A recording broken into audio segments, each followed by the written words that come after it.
warahmatullahi wabarakatuh. Assalamualaikum warahmatullahi wabarakatuh. Waalaikumsalam warahmatullahi wabarakatuh. Alhamdulillahilladzi hadana li hadza wa ma kunna linahtadiya laula an hadanallah. Asyhadu an la ilaha illallah wa asyhadu anna Muhammadar Rasulullah. Rabbi shrah li sadri wa yassir li amri wa ahlul 'uqdatam min lisani wa yafqahu qawli. Kalau kita pergi ke darat, tongkat kamu jangan dipatah. Kalau kita mengaji adat dan lamu jangan berubah. Pasak kunci elok dipandang sampai pandai membukanya. Jika mati berutang sampai tagadai diulahnya. Di dalam hadis Melayu Jami yang lahir pada abad ke-16 berbunyi begini. Taliban Sarip kampung jadi saban kahang majnun bainan painus. Menduduki suatu jabatan,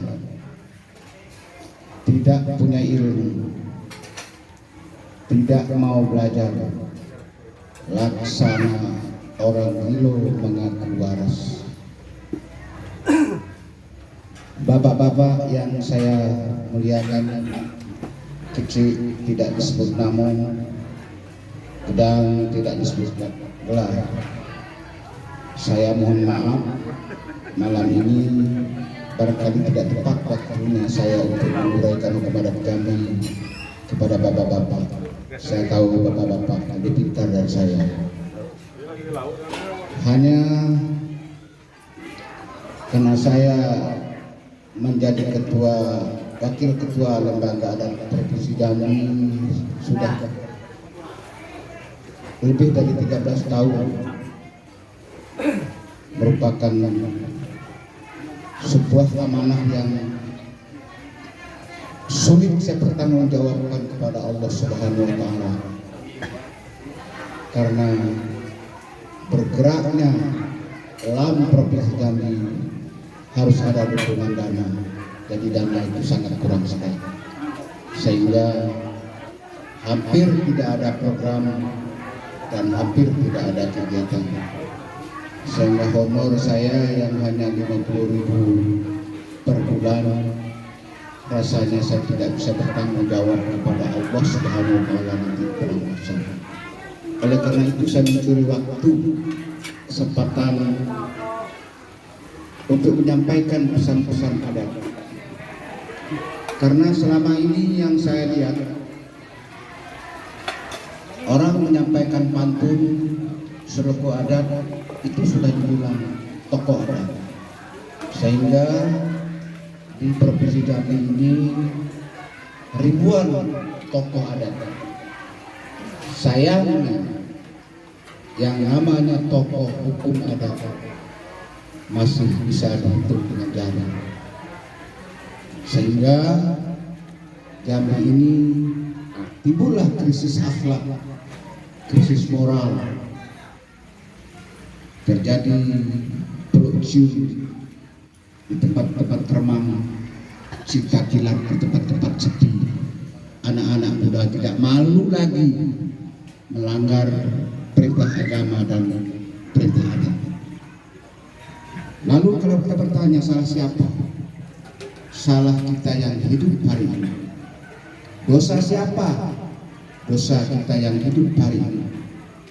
Karena Allah akan Nabi sudah berpesan, kalau kita melihat sebuah kemungkaran, kalau kita mampu rubah dengan tangan, tapi kita tidak berbuat.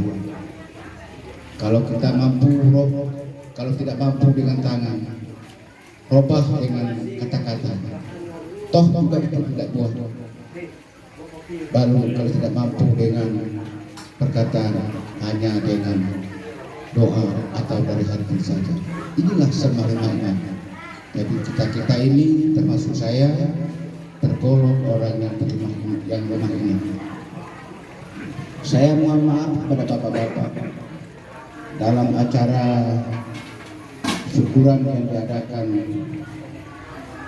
Datuk Raden Suhaimi ini sekali merekut dayung 2-3 pulau terlampau, sekali mengemban puru 2-3 utang terbayar. Beliau ini ada acara syukuran, lalu saya menumpangkan acara. Ya mungkin bapak-bapak tidak suka, tapi mohon maaf sebelumnya kalau bapak tidak suka. Yang salah bukan bapak saya, tapi yang salah saya. Kenapa?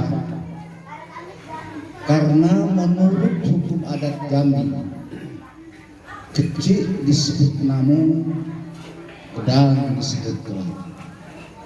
Menurut hukum, walaupun umur orang itu 70 tahun, kalau tidak ada gelar, tidak ada gelar, dia dianggap kecil, dianggap anak kecil. Tidak boleh duduk di RT, tidak boleh duduk di LAM, tidak boleh memutuskan perkara-perkara adat yang terjadi di daerah. Karena perkara adat adalah kekuasaan kehakiman yang diatur dalam pasal 24 Undang-Undang Dasar 1945, diatur dalam pasal 161 RDS, diatur dalam pasal 103 Undang-Undang Nomor 14, diatur dalam RR. Bapak-bapak tidak tahu barangkali ini susah saya ini. Rekening reklamen yang zaman Belanda. Nah itu banyak aturannya Bapak. Jadi sudah satu kesalahan di dalam daerah kita, orang menyidangkan adat, tapi dia sendiri tidak beradat. Kapan kita beradat kalau gelar tidak ada? Lalu kita mengambil kewenangan. Jadi kalau orang yang tidak beradat, tidak bergelar adat, lalu memutuskan perkara adat, itu tidak benar. Adat itu dimulai dari sendiri Bapak. Kalau kita berpakaian tolak belakang, ini dalam adat disebut dengan PSHM, pakaian sipil harian Melayu. Ini dia yang saya pakai. Harus pakai kain sarung. Kain sarung namanya sepit udang. Sepit udang ini melambangkan 5 ganjil, 4 genap, 9 sempurna.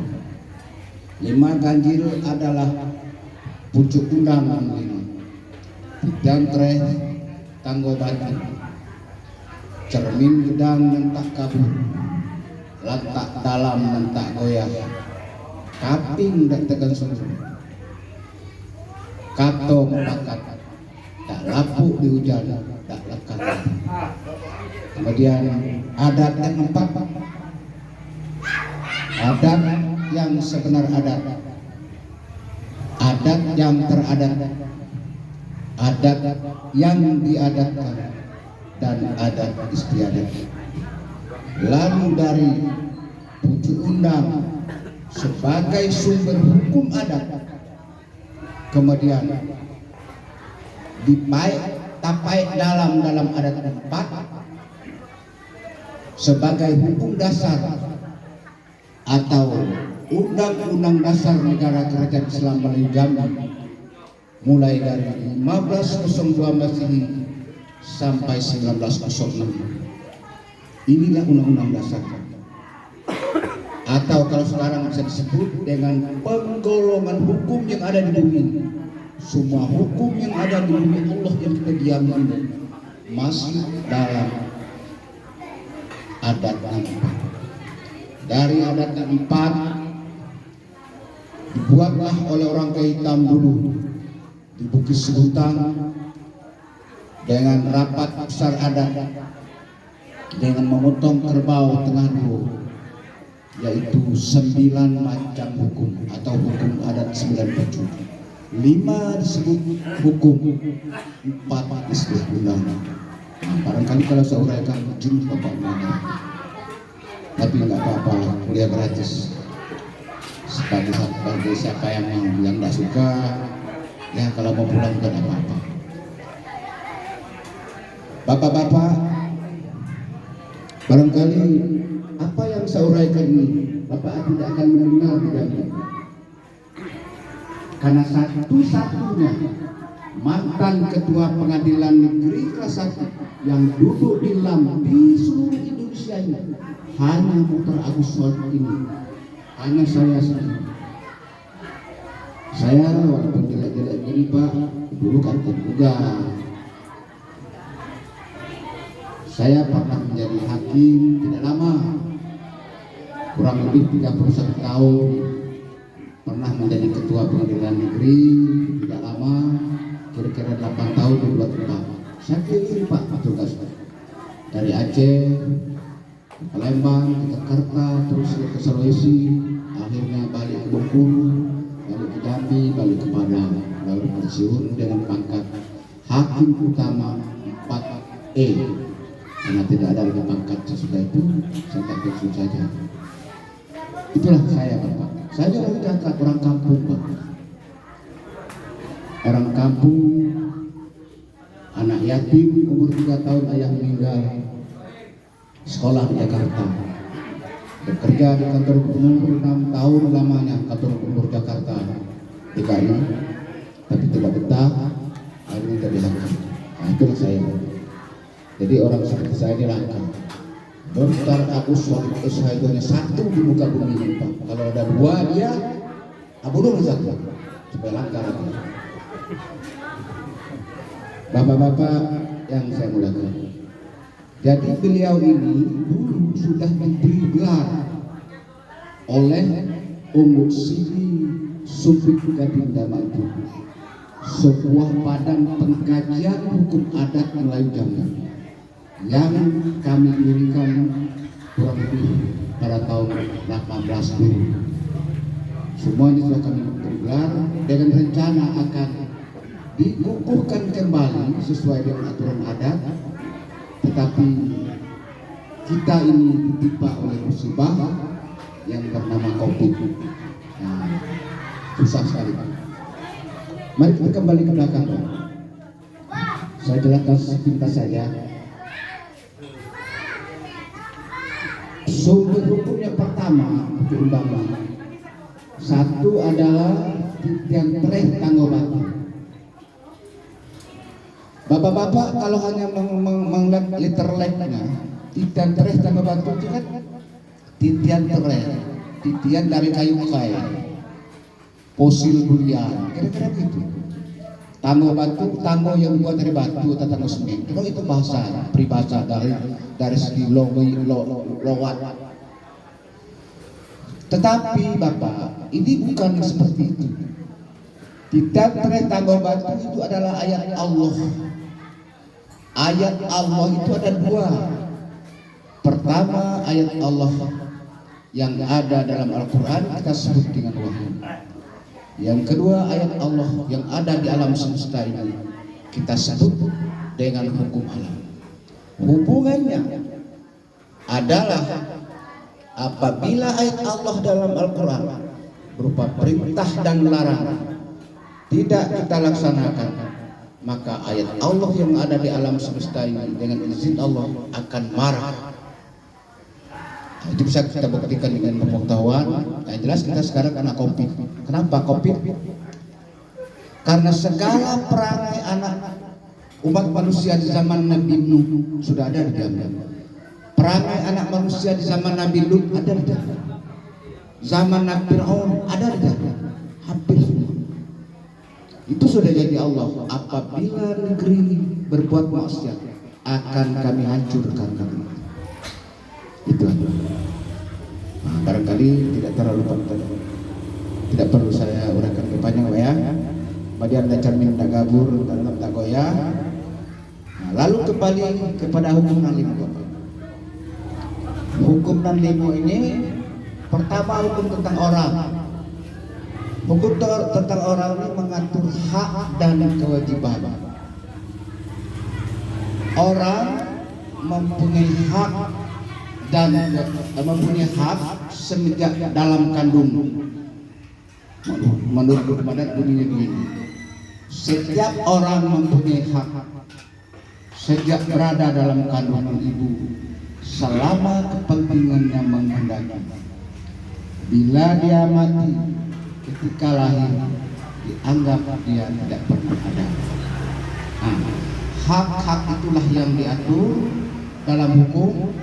Akhirnya timbullah dalam hukum adat ini yang disebut dengan kecik benamu gedang bagelah. Kalau kecik disebut namu, orang yang bernama Fatimah Zahra lalu dipanggil Fatimah saja sehari-hari oleh orang tuanya. Dalam adat disebut itu namanya panggilan tarhim. Kemudian orang yang sudah gedang itu diberi gelar, karena orang Jambi ini tabu menyebut nama orang yang sudah tua, yang sudah gedang, tabu menyebut nama lengkapnya. Oleh orang adat diberilah gelar. Gelar adat itu Bapak gunanya bermacam-macam, bukan sekadar gengsi Bapak.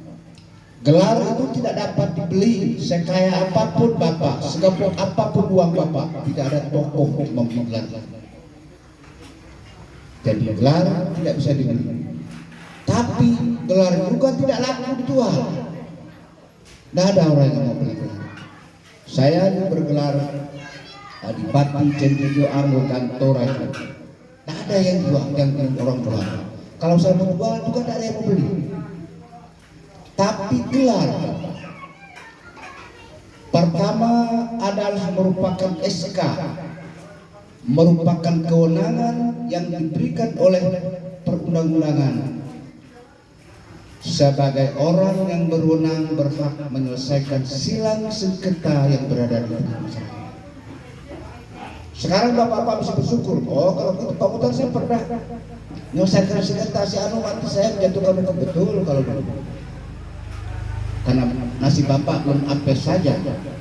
Kalau sekarang ada kasus umpamanya kita menyelesaikan satu perkara, lalu datang polisi menjemput kita, artinya kita sudah membuat pengadilan dalam negara republik ini. Karena kalau kita mau mengadakan peradilan harus sesuai dengan syarat peradilan. Peradilan adat dimulai dengan orang yang bergelar, gitu Bapak. Tanpa ada gelar tidak boleh menjadi hakim adat. Jadi kalau kita sidang adat, pemangku harus diketuai oleh pemangku adat dan semua anggota lid atau hakim itu harus orang yang bergelar, gitu Bapak. Ini tidak boleh orang tidak bergelar. Kalau Bapak teruskan juga, Bapak melanggar pasal 24 Undang-Undang Dasar 45, membuat satu badan peradilan dalam negara, karena peradilan adat sudah dibatalkan pada tahun 1551 melalui Undang-Undang Nomor 1 DRT 51. Bisa Bapak baca di pasal 2. Tidak boleh lagi. Yang diakui adalah peradilan adat, peradilan perdamaian adat desa. Tapi syaratnya hakimnya bergelar, ketua sidangnya harus pemangku adat, lidnya harus orang adat, orang yang sudah bergelar. Nah begitu Bapak. Jadi oleh karena itulah saya yang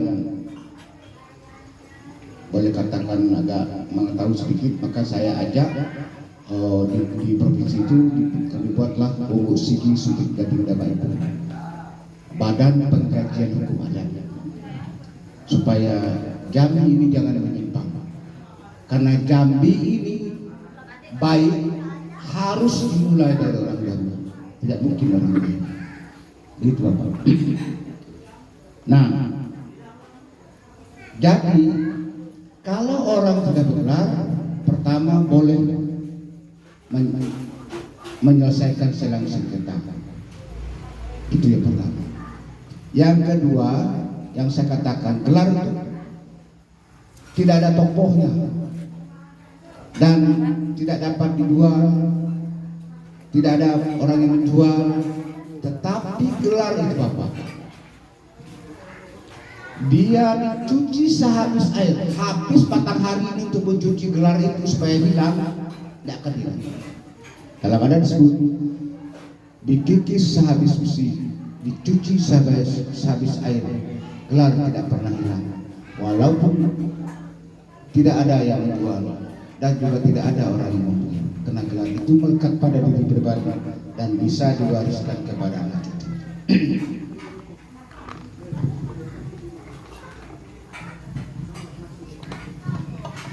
Bapak-bapak yang saya muliakan, barangkali tidak perlu saya menguraikan yang ini, nanti terlalu panjang.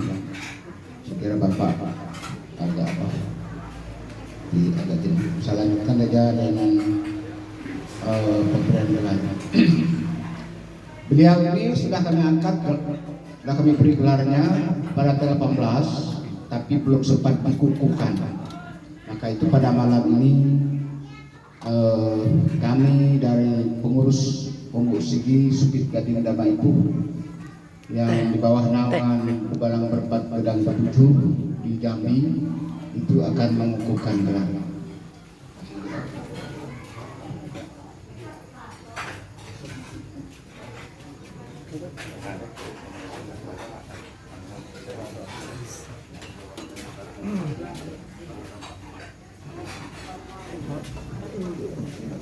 Pak Sami minta kasih.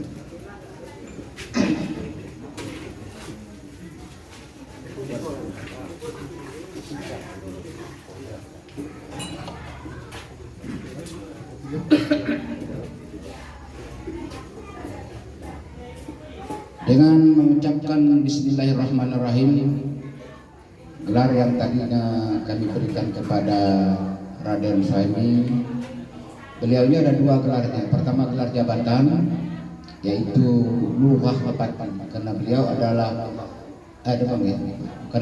adalah pengurus adalah anggota Debalang Adat yang disebut dengan Debalang Berpek dan Ketujuh.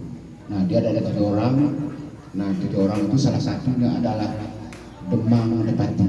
Beliau itu gelar jabatan. Jadi kalau andai kata beliau berhenti menjadi Debalang, gelar jabatan, gelar Debalang itu hilang. Gelar beliau adalah Demang Depati. Yang kedua, gelar pribadi.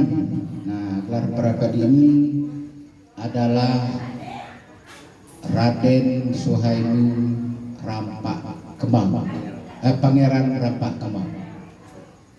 Bapak ya, jadi mulai besok baru Bapak tahu beliau ini Pangeran Raden Suhaimi Pangeran Rampak Kemang, gelar adatnya.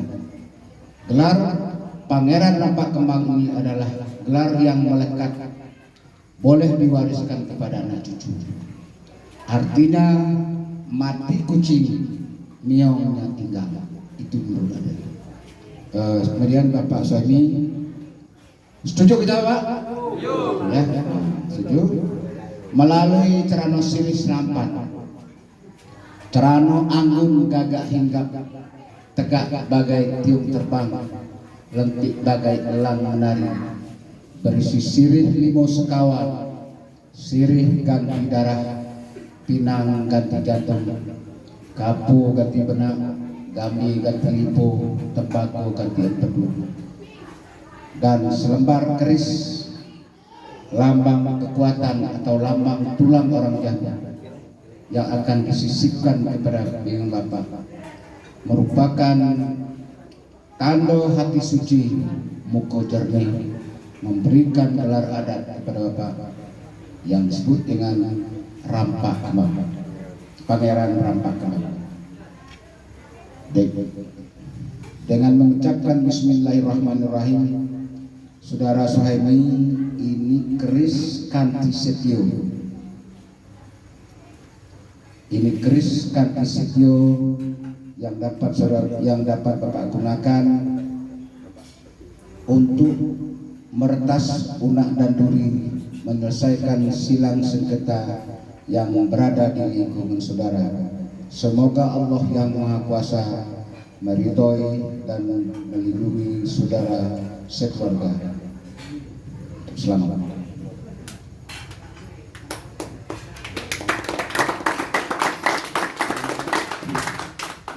Bapak-bapak yang saya hormati, ya sebenarnya kalau di tempat lain itu kita minta selamat sama beliau, tapi karena malam ini barangkali tidak cocok dan baik sesuatu.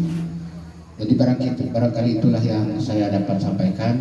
Dan kalau seandainya ada bapak-bapak yang mau bertanya tentang hukum adat, karena jangan salah bapak jangan berkata adat kami Jambi lain, adat kampung kami tidak sama. Keliru bapak. Adat itu terbagi kepada tiga. Pertama, adat dan arti budaya. Kenapa adik itu berkopiah putih, bapak ini kopiah hitam? Itu budaya. Kenapa kalau orang mati di sebelah sana ada yang pakai turun hari, yang mati sebelah sini tidak? Itu budaya. Jadi adat dalam arti budaya banyak. Dulu tahun 60, tahun 70-an, bujang-bujang itu pakai rambut segini, rambut gondrong. Lama-lama hilang. Nah, yang nama budaya datang tidak memberitahu, pergi pun tak memberi kabar. Itulah budaya. Yang kedua, adat dalam arti etika.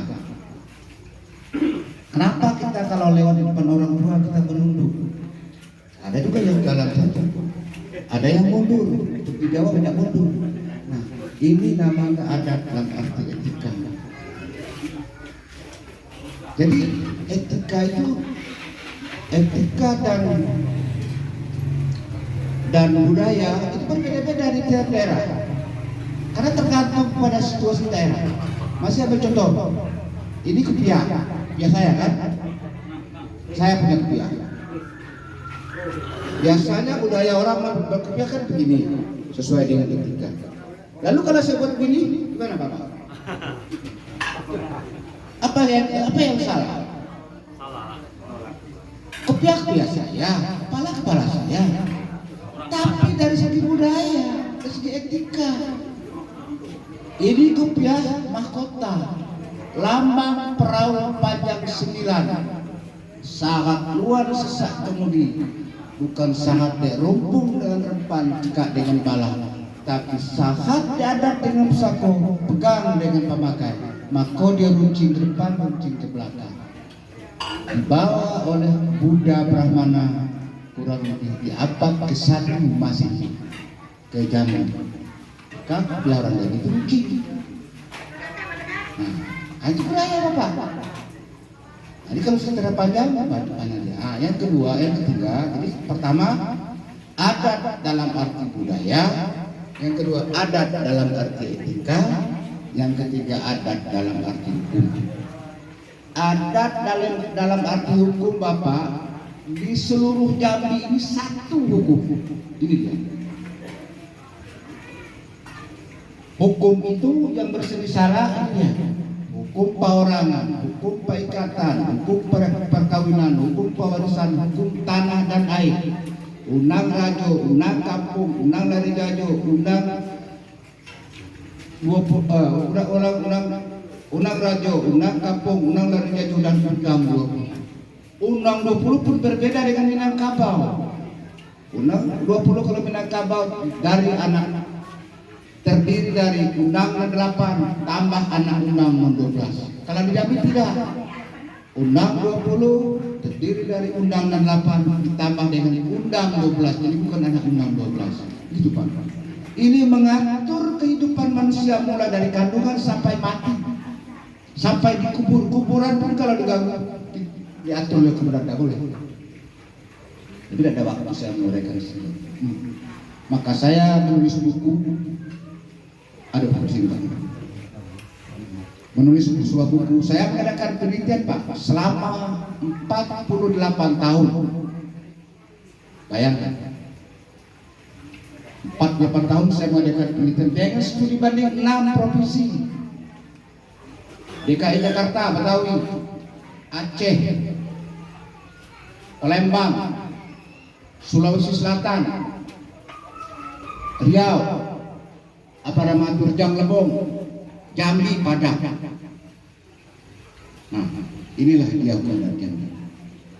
Nah, dulu nenek moyang kita bersumpah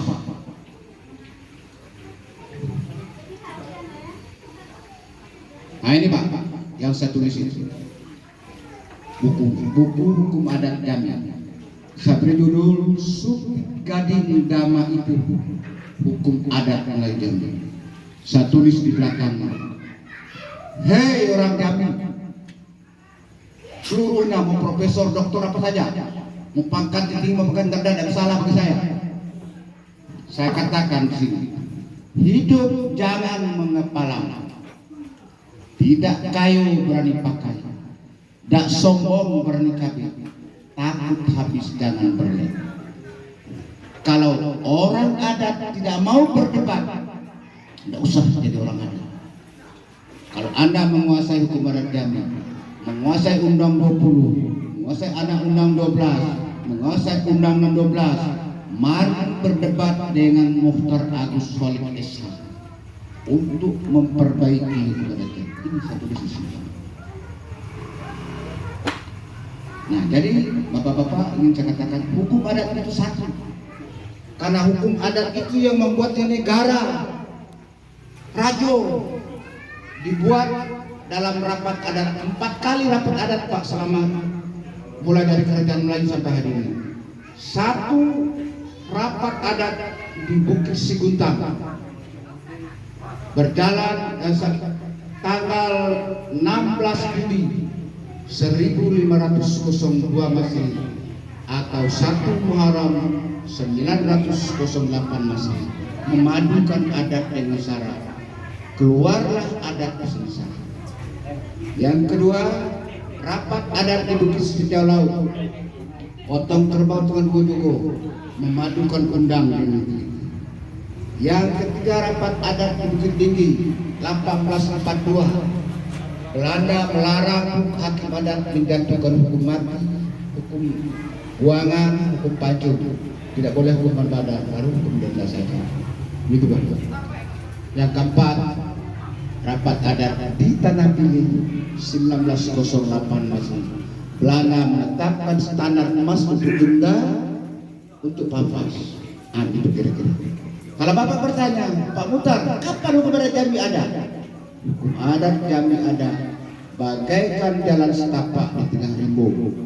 Pasal karena tepuh baru sebab dipakai. Malam ini baru